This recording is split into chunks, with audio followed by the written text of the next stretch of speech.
Welcome to the Tech Egg. Don't get scrambled. Enjoy the video. In this video, I will explain how to make kale pesto. First, let's gather our fresh ingredients to ensure a delicious outcome.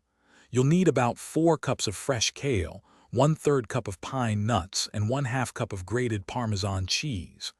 Don't forget 2 cloves of garlic, a good quality olive oil, and fresh lemon juice. High-quality ingredients are key for the best flavor. Now let's prepare our ingredients for blending.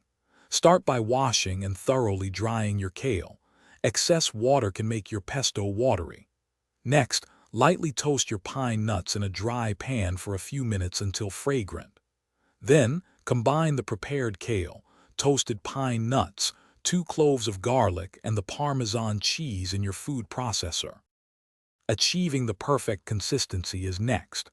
With the food processor running, slowly drizzle in about 1/2 cup of olive oil until the mixture starts to come together.